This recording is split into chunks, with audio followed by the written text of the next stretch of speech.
Welcome, everyone. You are listening to the Authority Podcast here on the B Podcast Network.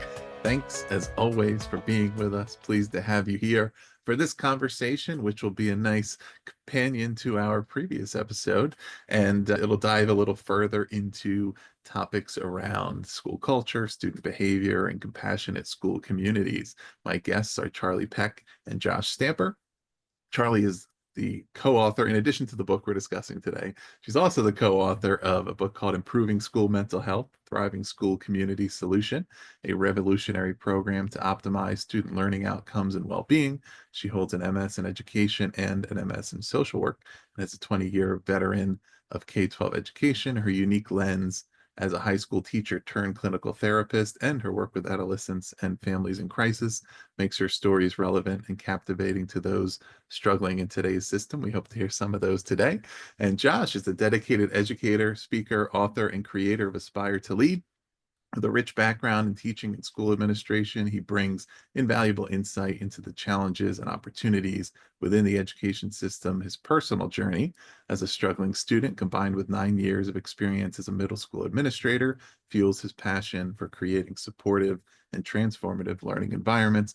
Their book that they've co-authored, the focus of today's conversation, is called The Language of Behavior, a framework to elevate student success. It is winner of the 2025 Firebird Educational Book Award. And let's get into it. Charle and Josh, welcome to the show. Thanks for having us. We're so glad to be here. Oh, it's great to see you again, Ross. Yes, great to have you both. Great to see you, and excited to talk about this book. And as I kind of referenced a little bit in the intro there, I just had an episode with Dr. Bill Penuel, and he is co-author of a book called Creating Compassionate Change in School Communities. And your book also refers to a compassionate approach to school culture and student behavior. So would love to start by talking about that word, what it means to you, how it's foundational to your approach, right? And just like getting our listeners in the mindset, I think, for a lot of what we're going to talk here about today. Charle, would love to start with you, and Josh, you can certainly add to that. Yeah, what a great word. Honestly, compassion just means we humanize people. We make them just realize that we're all in this together, just trying to get through life and find some joy and understand that we'll go through all the emotions, but we all experience that as humans. I mean, that's what we have in common. So we have to be compassionate about what's going on with them in the moment in order to, what we do, and we say this as a therapist all the time, is meet them where they are. And so compassion is really the foundation, truly, of any kind of way that we're going to engage with other people. Definitely. And I would say that in addition to compassion is empathy with some of the things that we've written in the language of behavior, and really this lens of understanding what's truly going on underneath, because a lot of our students are coming in every single day and they're in survival mode. They're just trying to get through their day. Education is really not the top priority for them. And when we look at the word discipline, the root of it, it really means a disciple, someone that's learning. And unfortunately, through the discipline matrix or the procedures that are constructed in most traditional school settings, what we're seeing is that it's more about the punishment than actually looking at the restoration of what's going on and getting to the bottom of it, and then also teaching the appropriate behaviors that we want from our students. So we've got our 3 tenets that we've kind of constructed to help really find an easy way for our educators to have compassion, have empathy, and then also just some additional strategies that they can be proactive, but then also when students unfortunately do make mistakes, they have the tools to make sure that they're teaching the appropriate behavior moving forward. So Josh, you've just done the relatively rare thing here. I mean, we have lots of tremendous guests with lots of great ideas, but it's not too often, I think, that somebody shares a simple concept that I've never thought about before. And the connection between discipline and the word disciple is one that I've never thought about before. So there you go.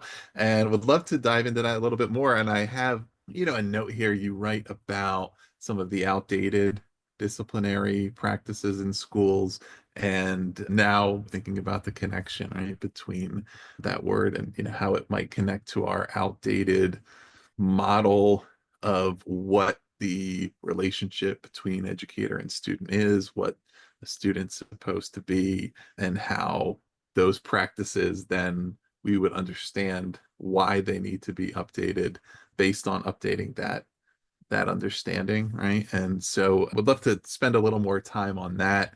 First, like I guess what should the understanding of those roles, educator, student, right? Teacher, disciple, and what should that be? And then how does that inform our understanding of disciplinary practices and why they're outdated, right? And that it's not simply a matter of just wanting to do things differently, I guess, right? Or just changing for the sake of change, but that the practices need to evolve with our evolved understanding of the people that are in schools and what they're there to do. Charlie, you want to take that or you want me to take it? Yeah, well, I know you'll have a good practical answer and then I'll follow up. Okay, yeah. Well, so Ross, looking at the data, I mean, we have a ton of that, specifically in the beginning of our book in regards to looking at why what we usually have in our tool belt, which is what detentions and school suspension, out of school suspension, even expulsion, obviously for the higher level and alternative programs for those high level infractions. The discipline shows, and John Hattie's probably got the one that's comes to mind first, is just it looks at factors that are in the schools in regards to what can we do as educators to help increase learning. It's very simple as far as the data, and he's got a plus minus. Well, one of the worst ones that we do as educators, out of school suspension and expulsions for obvious reasons, right? If we're taking them out of the educational environment, of course, we're going to see a lack of learning. And the kids, unfortunately, that need our assistance and our support the most are the ones that are getting kicked out of classes left and right. And so for myself as an administrator, specifically a very young first year administrator, I was fed up. I was thinking I am not making a difference in the lives of my students. My discipline data was going up every single month, and really the relationship between my students and my teachers were only getting worse. The relationship between myself and the students were getting worse, and I kind of just threw up my hands and was like, I need to find something different. I need to do something that is creative, like you said, Ross, that is going to improve the relationship that I have, improve the idea of I want to go into this classroom or I want to go into this school, and then also that they're going to learn the appropriate things to move forward, not just to be successful in the classroom, but be successful adults. And I think that's where we were lacking, was we were just shoving them in a room or sending them out into the community. And what was happening was we just got this vicious cycle of our students making poor choices in the school, but then also not getting the skills that they needed. So then they were making mistakes out into the community. And of course, we know what that looks like if they're making, poor decisions in the community. And so police were involved. We had a lot of neighborhoods and apartment complexes that were upset with us because they're like, why are you sending your students out into the community and, having students make poor choices? So for myself, that was kind of looking at not only the data, but then also my own experience as an administrator, just feeling like a huge failure. Charlie, do you have any other concepts as far as like why traditional discipline's failing us? Yeah, I mean, the simple reason is punishment isn't teaching them the skills they need to thrive. I Mhm. mean, they really need those. And I mean, we got to link it back to the adults. So educators are really struggling. I mean, we have a school mental health system that is in chaos. We're reactive. We're just so unstable there, and nobody seems to know exactly what to do. But everybody's trying. I will tell you, Josh, I mean, the people we work with, they're trying so hard. And so, Ross, I know the people that are listening would love practical skills and tools themselves. I mean, that's what people want. They want to walk away with that. That's why we wrote the 3 tenets framework, because Mhm. we're addressing that as a systemic issue to give tools and strategies. And so we talk about how, like, of course, behavior is communication. A lot of people already know that, but we try to say it, it's like, look at it like it's not threatening. It feels threatening. Trust me, I know it. I've been on that end of it as a teacher. But really, they're little people, they're little nervous systems sitting in your classroom, and they're not as skilled as we are. And actually, I will say too, a lot of teachers are not skilled the way they want to be. It's not just even that they need to be, because we've changed in education. Like, we don't know how to respond effectively to kids' needs. And so they're acting out, but we're acting out because we're dysregulated. I know firsthand, I was there. And so teachers are asking us to be equipped and not to be therapists. They don't need to be therapists. but they do need some more skills that they're asking for. And so what that will do is help with teacher retention problems that the system is seeing. So we don't have to always have the punitive approach. We actually have a better way of doing it. And then also it re-energizes teachers and it makes them confident. So anybody knows when you're confident, you just respond more effectively anyway. And kids know when you're not confident versus when you are. That firm voice versus that shaky voice goes a very long way. So Mm. those are just the practical ways we're addressing it, not only as a system, but looking at the human, going back to the compassion, really is about the human standing in front of all those kids too, struggling. Yeah. Yeah. And to this point of behavior as a form of communication, that relates to students, of course, relates to everybody, relates to parents, communities. And I'm thinking about the kind of macro picture and kind of understanding and responding to that first to create an environment where the individual behaviors can be responded to. So, for example, like what are school leaders doing to absorb and respond to and act on the behaviors and reactions and attitudes they're getting regarding the relevance of the learning that's being provided or the things that they should be communicating to parents and families about objectives that they have in their school programs they're investing in, why they're doing certain things. A lot of the things that teachers end up fielding, a lot of those agitations and complaints because nobody is out there talking about it, right? And then if those things are taken care of and that gives everybody a better starting point in their relationship to the learning, then can the teacher better attune to and respond to individual student behaviors, understanding, maybe having a better understanding of what might be the causal factors, what are some of the responses and interventions or just relationship building techniques, et cetera, that can improve them if we are kind of working in concert in that way. So Charlie, like having come from a role as a teacher, then a clinician, and then Josh is from the school leader perspective, maybe you can talk about those dynamics a little bit and the need for, you referenced, of course, the things that teachers are doing and can do, but I think it's really important that they not be left alone to do it, right? And it makes it unmanageable when you have a couple dozen different questions and thoughts and feelings coming your way, and nobody has gone about the context setting for what even are we attempting to do? What's the vision here? Are we designing, an environment that is built around students and their needs and their interests? Yeah. And if you look at the whole community as a system and everyone's in it together, working together, that it is so powerful. That's when you're going to influence the positive school climate. But it does come from each individual having a willingness to get skilled, to understand, open their mind, to have that compassion and not point the finger. Probably most importantly, not point the finger and blame other people.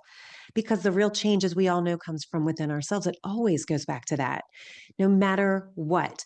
And parents are feeling it too. I mean, parents definitely could use some skills and they could shift perspective as well, but so could we. All of us can, even kids. I mean, we can give kids ownership too, but when we're all doing this thing together, that's when it's helpful. And so that environment really does drive behavior. They're seeing a system where we've been trying to give kids SEL skills for over 30 years now, since 1994. And those skills are so important. We have to keep following that model. But the problem is we haven't equipped the adults. So we keep telling the kids, we'll just go back into those stressful environments with those burned out teachers and those parents who are overwhelmed, but you need to function well. Well, they're seeing others not functioning well. So it's really tough, but systemically we can do it. We just have to work together. But I know it's a trust issue as well. So Josh will have some really great things to add here for Yeah, sure. so Ross, as far as the admin lens, like we really did try to one make a decision based on the data, right? I already talked about like how our data was going up and up every single month. And a lot of times when we were looking at the referrals, it was real low level infractions that students were being sent out for, right? It was a disruption or disrespect. And so put it all on the teachers because obviously they needed support. But when we went to them and asked them, we found that the number one deterrent for them was time. they wanted to have that conversation with the student, but they also had 28 to 30 other students that were in the classroom that they also needed to tend to. And so they didn't want an audience. They wanted to have like one-on-one time. So one of the things that we wrote about in the book was this thing that we implemented, which was called the push-in model. And the push-in model was the opportunity for the teacher to have that one-on-one time with the student. So someone would relieve them when they called for a push-in. So they call the front office, and maybe it was a counselor or a coach, or it really could be anyone that is off. And we had a schedule for that. So they go in and relieve the teacher for 3 to 5 minutes and allow the teacher to go out with that student and just get really a bottom line of, hey, what's going on, right? There's something that's off, or they can give some specific examples, but really finding the underlying reason for the behavior. And it was so important because a lot of things happen. One, the student wasn't kicked out, right? There wasn't a fracture in that relationship. Two, they were getting time with that student to build more trust and a stronger relationship. But three, they were also getting an understanding and reconfirming the expectation about, are you going to follow the expectations to get back into the educational environment? And so by doing this push-in model, what we found was the teachers loved it, for one, but two, we were also getting a ton of time back into the classroom and way less time in either the front office or the ISS room.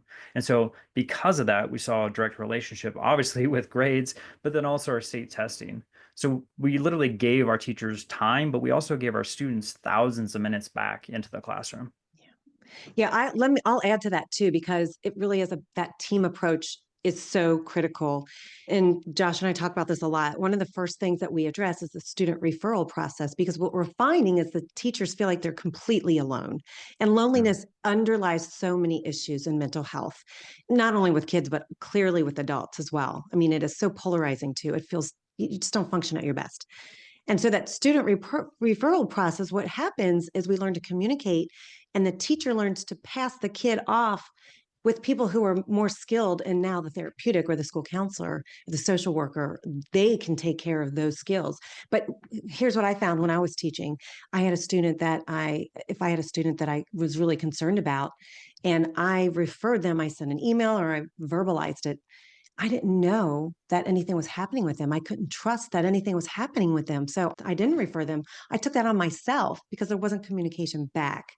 So strengthening that student referral process is huge, because the communication is good. The kids don't get lost. They go to the right people for help with the right skills, but then the teacher also participates. We just have to make it so easy to do so that they'll do it. But those kind of skills and tools have to be in place, just like looking at the environment inventory, for example. When we're working with teachers, we say, okay, let's do this checklist. What's going on in the environment that might be contributing to those behaviors that you're seeing? Or the relationship inventory that it was awesome. Josh came up with that. I love it. We use it all the time. So those tools are so tangible and Yeah. practical, but they've got to be used together. Yeah, absolutely. And right. And as a collective, right? To know if I know what my job is and what I can do. I know that the next person knows what they should be doing, and we're all kind of trying to do this together. Nobody feels isolated or like I'm the only one who's attempting this, and I'm supported in it.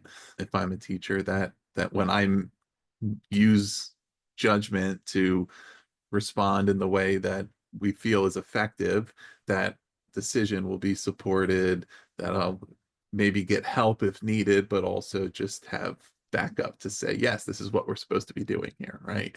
We're on the same page regarding what we believe discipline should be and shouldn't be, and we're trying to be effective with that. You've referenced the 3 tenets, so let's talk about those to make sure that we're filling the gaps here. Who wants to take, Josh? Maybe you just give the list out of what the tenets Yes. are, and then we can dive in more specifically, but that'll sort of start to sketch out the framework. Of course, I'll give the 3 tenets, and I'm going to have Charlie start with the first one because she does a brilliant job of working through that. But 3 tenets is consider your environment, exploring the breakdown, and the third one is responding intentionally. But I'll pass it off to Charlie as she's going to talk through the first one, consider your environment. It's so important, right? As a therapist, I'm considering the biopsychosocial model, and environment is a huge piece that I look at. I always look at the kids as a little nervous system, like I always say to Josh. But the environment is going to elicit some feeling, some security or insecurity. And so we've got to consider our physical space and our social space. And so the physical space is the sensors, like what's going to make my sensory go off or be overstimulating. And so I might look around the room and think, wow, these walls have lots of great stuff on them, but it might be a little cluttered. It might actually overwhelm our kids, or the lighting, those kinds of things that we typically think about, or the space that we're in, we're setting up the desk. We always think of those things. But what about our social space? How are we positioning ourselves around our kids? Are we hovering? I mean, I always say, even with our 18-year-old students, we've got to get down to their level. They actually hate when we invade their space or hover over them. And they will respond very well if we just swing back a little bit, one step back, and get down to their level. Tone of voice, the way we look to them, if we consider what that might look like. And then sometimes, Ross, oh my gosh, these kids may be set off by something that happened at home or the day before. They're coming into your class, they hear a word, they smell a sound, smell a smell, hear a sound, or hear your tone of voice or a look on your face that just sets them off and they don't even know why. So there's so much to consider. And we say consider because we don't want to add more to the workload. We just want it to be a consideration so it doesn't feel so big. So the second one is exploring the breakdown, and that's really looking more at communication and more so too, like non-verbally. And so, Ross, I'll give you an example. I got called on the radio to go to a classroom. There was maybe a minute left before the bell was about to ring. When I walked in, the student was sitting down and they were stiff as a board. I could see their fists were balled up, eyes were glossed over, and it looked like they were about to explode. I mean, you could see just red in their face. And so the teacher was going to go and talk to the student, and it just quickly, it just was like, just let's give it a minute. So the bell rang and all of the students exited. And thankfully, it was this teacher's off period, the next period. So no students were coming back into the classroom. And so I just literally just went through all of the things I listed off with her. And I said, what is that communicating to you? And she was a younger teacher. And so she didn't really have an answer. She just wanted to go and communicate more to the student, have that conversation. And I just had to let her know, like, hey, there's nothing going into this child's brain right now. Like, they are completely shut down, and it's going to take 30, 45 minutes before they get regulated to the point where we can actually have a conversation with them. And so that's really what that chapter is all about. And that tenet is exploring the breakdown, is really talking through just how a lot of our students are, they've either had chronic stress or they've had trauma to the point where, what Charlie was talking about before, they had these triggers where they're just in survival mode and they just shut down. And sometimes it's not just a shutdown, but it's the fight, flight, or freeze mode. And our teachers a lot of times don't even get this training in their licensure programs to understand what the behavior equates to. And so when we're working with either at a conference or working with teachers at a school, like, we actually go through and work through, okay, if you see this, this is the mode that this child is. And we have to like decode the behaviors to understand where they're at. And so a lot of times we have to just give them space. But then also that teach piece, right? We talked about this with the word discipline, is making sure that we get them to understand the emotions that they're feeling too, because a lot of our kids are not equipped to know what the emotion is, how they're feeling, but then also how to regulate themselves. And so we have to teach that to our students also. And so a lot of times as an administrator, I was in that teach piece in the office with my students. And then the last one is responding intentionally, which is more about the restoration of poor behavior. Obviously, like I said, our kids are going to make mistakes every single day. Every day as an administrator, there was some behaviors that I had to work through, and it's that teach piece, but then also the restoration of what happened. So them understanding and taking ownership of what they did, who it affected, but then also repairing the harm and building that accountability. So sometimes people think of like words like restorative practices. They think, oh, they don't get any consequences. There's no punishment with that. And that's not true at all. It's just that it's hand in hand with that teach piece and that restoration of either a relationship, or maybe it's something that they broke, or maybe it's something else that needs to be restored. And so being creative in how we handle that and that process. Like, what is accountability in this? Like, what does it look like? Who are the different people that are accountable, right? What, and because just as the students are going to make mistakes, I assume the adults are going to make mistakes, and right, Yes. nobody's perfect in how they are identifying causes or responding, or but also, so there's that, the self-compassion piece, and the, like, understanding that it kind of a growth mindset, right? Keep trying to get better, but not meaning that that doesn't detract from accountability to try to get it right and to, you know, correct mistakes same way, presumably, that you're working through with students. But yeah, how do you hold students accountable? How do you hold yourself accountable? So on. Yeah. Yeah, I mean, Well, as far as that goes, like everything. I mean, people, human beings are human beings, and so we're talking. And I think Charlie mentioned this before, and maybe this is what you're going to say, Charlie. But you know, the things that we're discussing are for all ages. Some of our teachers are going through some really tragic things. I mean, I can think of 100 different times when someone came into my office and told me about something just horrific that's going on in their lives. And as an administrator going in the classroom, I would have never understood that or knew that something was going on in their lives because they put a smile on their face, they made connections with their kids, and the kids were learning in the classroom. They're doing phenomenal things. But, you know, for myself, I needed to use the same practices with them to figure out what was going on in their world, what resources they needed, and then also have compassion and empathy as a leader to make sure that they could get through this tough time to get on the other side of it. absolutely. And they will be accountable when they feel confident in your space, that you've got their back, that you're not trying to judge them. I mean, that's one of the underlying problems we have is that polarization and the unfair judgment. It's okay to judge, but when we judge people unfairly and don't catch ourselves making the assumptions that are often just so wrong based on big fat lies, then it's hard to feel like we can be accountable. We just feel like we keep getting beaten down and unheard and invalidated, really. And that's not a good place to work from. I mean, that's not a good place to live from. So these kids will become accountable, and so will the adults that you work with and lead when you create that space for them to do that securely. What do you do when the other adults are unaccountable? What's the, Mm. I mean, truly, right? If you're an individual in the building, you're trying to do all the things you're supposed to do, and you're not getting that mutual accountability or that support. Like, how do you navigate that? From my perspective and my experience, it's going really closely linking to compassion, because educators who are in buildings now, it is extremely rare to have somebody there who doesn't care about kids.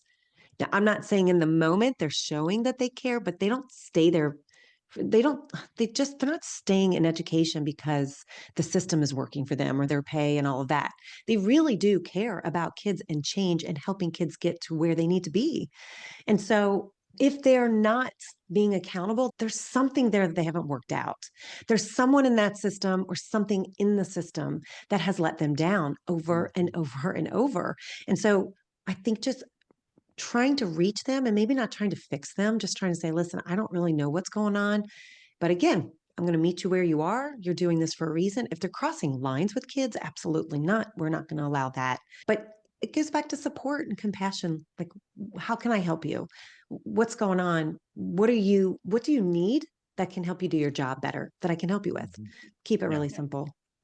Yeah, the key to behavior transformation for adults or for students, it's connection before correction. So we need to make sure that we're connecting with our adults, if we're talking about that, as far as our staff, to make sure that there's something else underlying, like we talked about, the language of behavior. I mean, our adults are no different. And so I can think of a staff member that was late consistently and had to have a crucial conversation with that person. And then unfortunately, we uncovered a ton of anxiety and mental health problems. And so for myself as a leader, I mean, I could have easily just started to write the teacher up and have more of a punitive approach to it. Instead, we started to look through, okay, what's some alternative things to make sure that this person's feeling safe, is getting the support they need with their mental health? And is that time off? Is that to go see a professional? I mean, there's a lot of things that we could do, but having that compassion, like we talked about, and making sure that that person is their best version to come and then support the kids. Because obviously, if this person's not getting the resources needed, I mean, either they're not going to show up or they're going to be kind of a hot mess in the classroom with our students, and neither of those options are great. So for myself as leader, obviously we made sure we got the support needed for the student, or I'm sorry, for the staff member, and thankfully it did get better. It was a valley for that person, and they were amazing in the classroom for the rest of the school year. Are there any differences in what this may look like in practice across different, grade levels, ages? At the very least, between the two of you, you have middle school and high school experience, and so there's the, or I mean, is it really going to look pretty much the same? Are there things that might be more important or more, common to need to attend to as kids are a little younger, a little older? It's just their developmental level. I mean, it is applicable across K through 12, and you work with new teachers who are going into buildings fresh too in the teacher programs. It is absolutely applicable, but you just change the language, right? If you're working with kids on any level, you just understand what their developmental skills and deficits are and cater to those needs and understand really the brain development. That's huge. Like one of the best things I ever did as a teacher was taught my adolescent students about how their brain is working. So we can teach that to kids too and just use the appropriate language. But also sharing that information with parents too. I mean, it's important to get them involved too, so we're all sharing the same common language. I know Josh will have some great information here too. What would you say, Josh? No, and Charlie, we just had someone that reached out to us and is implementing this at a young elementary building, and they're saying that they're excited because it's working with that. But we've also got people in secondary also that have given us the same feedback. So I do think you have to tailor it to obviously like Charlie said, the development where they're at. I know some BOCES too in special education are using it. Obviously, there's a large level of abilities there too. And so it does require obviously the teacher or administrator to make sure that it's appropriate for the child and where they're at. All of these skills, it doesn't matter. I mean, these are all things like we're talking about emotional regulation. Well, it doesn't matter your age. That's a skill that you can use for your entire life. Restoring a relationship with someone, that's something that you can do. Even my 3-year-old at home, I'm starting to teach her that. So it really doesn't matter the age. It's a matter of the language that we're using to tailor to the appropriate level that they're at. Are there any like common or just, significant and important mistakes that you see made when educators are attempting to put this into action, or challenges that they come to you with and say, like, I think I'm doing this, but I'm still having this issue, or this continues to happen. What am I doing wrong? I see it when people try to fix kids, when that's their approach is Mhm. just, I need to fix this kid, or shipping them off to the school counselor, for example, to say, fix this kid, or trying to take a power position over kids. We are an authority figure, absolutely. We're not saying that has to be diminished. But when we do try to engage through a power approach, then we're going to shut them down immediately. It just doesn't work. That doesn't work. I think the quick fix, that I'm frustrated with these behaviors. I want it to change tomorrow. And this is something that we're investing in our kids. And sometimes, often, it's not something that we see until they're out of our building. I can think of many times that our high schoolers would come back and they were functioning so much better. They were successful. They had jobs and they were going to college and all these things. And it's like, I wish I had that version 3, 4 years ago when I had you, but it really took the time and all of the effort from the teachers, from the administrators, the counselors, and doing this work to see the benefit later. And that's the frustrating thing for a lot of our teachers, that they don't get to see the end product. And so they think they just kind of throw up their hands and go, oh, I guess it didn't work. Right. But no, it's things that for the long game. This is a marathon. And unfortunately, sometimes they want that 100-yard dash to get that finish line as quickly as possible. So I think just the frustration of time and not seeing the dividend right away. The other thing too is like when we're emotionally unregulated, or maybe it's a stressful situation, sometimes we default to what we experience as a child. And that's that traditional model. And sometimes we are inconsistent, which is extremely frustrating for the child who's on the other end of it. And so just trying to teach that consistency piece, and then also just the understanding that you can be creative. Like you're not bound to a discipline matrix. Like you have flexibility in the way that you're working with the child, and every kid's different. So mold it to what they are versus just having a standard set way of doing it for all students. Yeah. Yeah. I mean, I would think that as far as potential sources of resistance, one of them would be the difficulty of sometimes separating like, what is from what we wish was, or something, right? Like the times when a teacher feels like I wish I could just teach.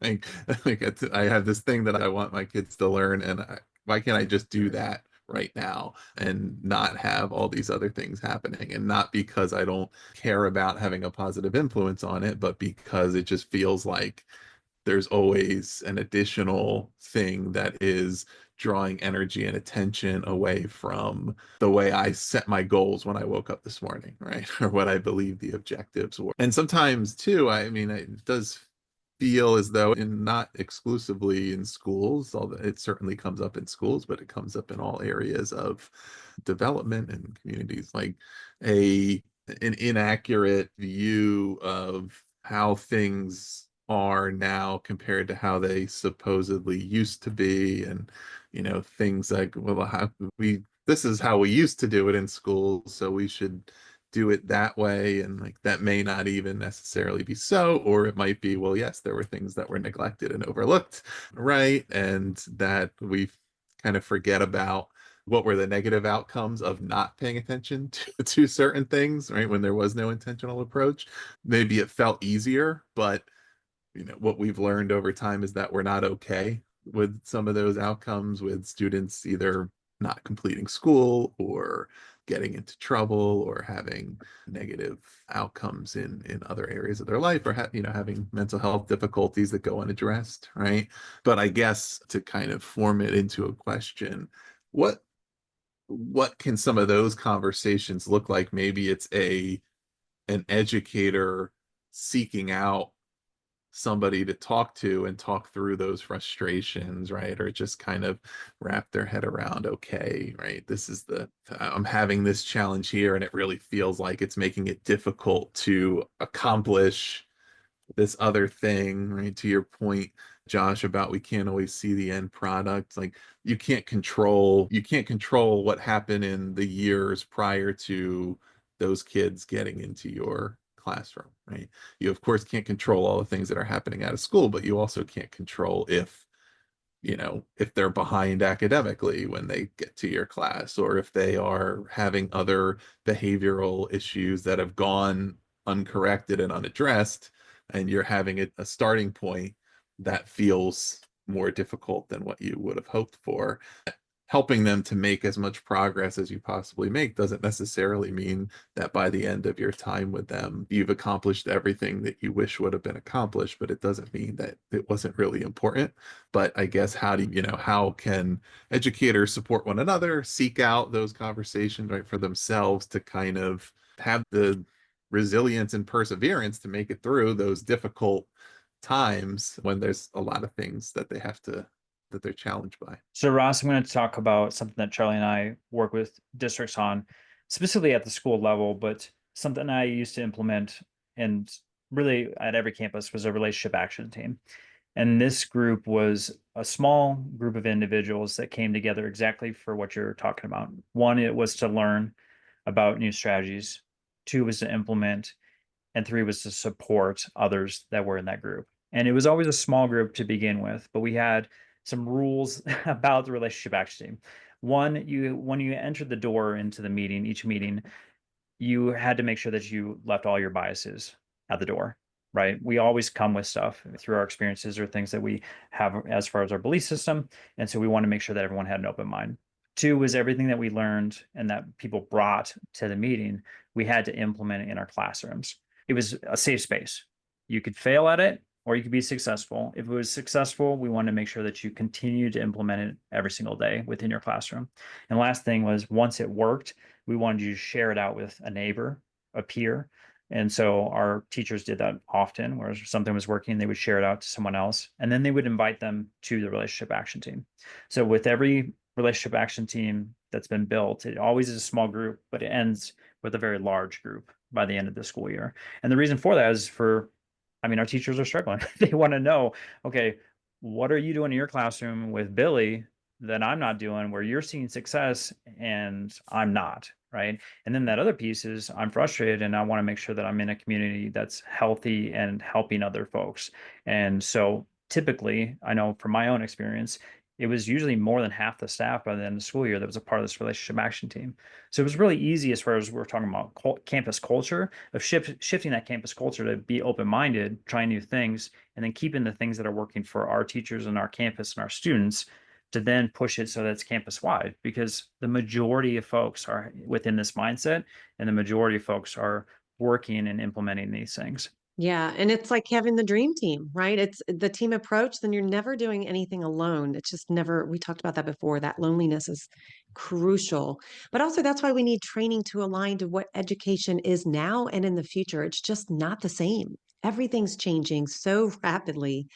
And so we've got to adapt to that. And the best thing one of the other best things I did, because I already said that about teaching kids about their own brains, is I chose to facilitate my classroom a little differently. Instead of just being up there teaching all the time, I facilitated the learning and I put a lot of it back on the kids. And the message to them was consistently, I believe in you. Like, you can do this. Let's figure this problem out. I got a lot of training in critical thinking, which was awesome because it helped me have the confidence to kind of flip it and say, look, here's the problem. How do you solve this? Now I got to teach about social issues and mental health and well-being and that kind of thing. But really, you can do this in any classroom. Put it as a problem that they need to solve and make it relevant to their lives and actually get them thinking about how they're going to engage in the world as they learn and grow. I mean, it makes sense. Like, we have to just shift how we're looking at education. And I'll tell you another thing here is we've got to also tell kids that we believe them. Like, when you have a good relationship with them, that not only do we believe in them, but we believe them when we're developing that trust, that I believe you. The way you're talking to me now, I believe you, because they need that validation when you do believe them. So there's a lot of trust building within the system as a whole. So what's your, you know, hope and your vision for if this framework is implemented and used consistently for how it will shape what's to come in education, like, what school communities will observe in their outcomes, and what's the ultimate goal there? I think we're going to create a place where kids actually want to be. We're going to retain teachers. People are going to truly thrive as a whole community together. That's the transformation. I know we can do it. We're seeing so many results already. It's truly one kid, one school, one community at a time. I know it's there, and there's tremendous hope for our future of education. Yeah, I would say the same as far as hope. I think a lot of our teachers are feeling pretty hopeless right now. I know it's the end of the school year and they've gone through a lot during that time span, but also just giving them permission to do things that are different than what they've done before. And with that, hopefully it's empowering them to then feel like they have the strategies to be successful. One, with the learning that's occurring, but then also to build stronger relationships and make sure that they're giving a student the abilities, the functions, the practices that they need to be better adults. And I think that's really what every teacher wants. I know, Ross, that most folks go into the profession because they're passionate about a subject matter, but we also want what's best for kids. That's the other component of being a teacher. And to have those strategies and those tools in our tool belt, obviously we're going to feel much better every single day going into that school building, knowing that we have the tools, the strategies, and the practices to make sure that kid is being changed. Yeah. The two most common things that I have seen and heard come up repeatedly when it comes to teachers leaving their job or leaving the profession or poor leadership. That's always, and I feel that I cannot be successful or effective.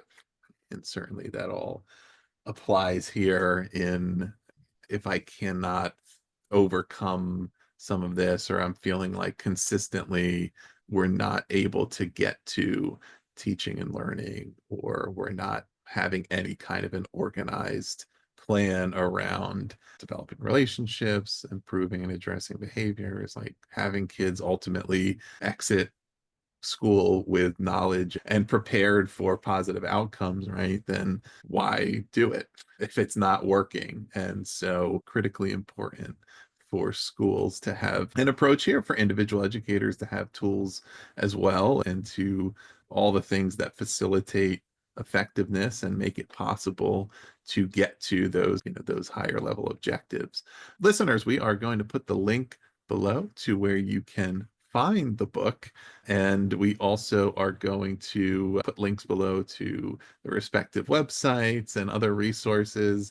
Josh and Charlie, do you have anything else you'd like people to check out, either on your websites or any other projects? I just think that if people want to start this conversation, a lot of people want to have a tangible resource. So if they get the book, we give you an opportunity to have a free book study kit if you'd like to start that conversation with a group of people who really want to take charge and make change and have case studies to look at and just talk about these strategies so they can implement it. So we'll put the link there too, but they can just get a free book study kit. It's got even emails to invite people. So, and the reflection questions and worksheets and a facilitator guide. It's all there available. All right. So Charlie, your website's thrivingeducator.org.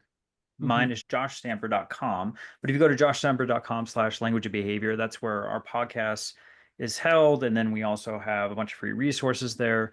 And then obviously the book, and then how we support school districts and school campuses. So all of the things that we do are also on that page. So if you're looking for a one-stop shop, you can go to either one of those websites to learn more about all the things that we do. Excellent. We will put those links below, listeners, so you can visit those websites, check out all those resources, find the book, and continue your learning on this topic here. Find some practical ideas and resources that you can put into practice, and start where you are. Start with the thing that you're feeling challenged by right now and address that, and then build from there. I think is a really good place to start. So we'll put all of that where you can find it. Please also do subscribe to The Authority if you're not already. We'll have more interviews with authors coming your way weekly, or you can visit bpodcast.network to learn about all of our shows.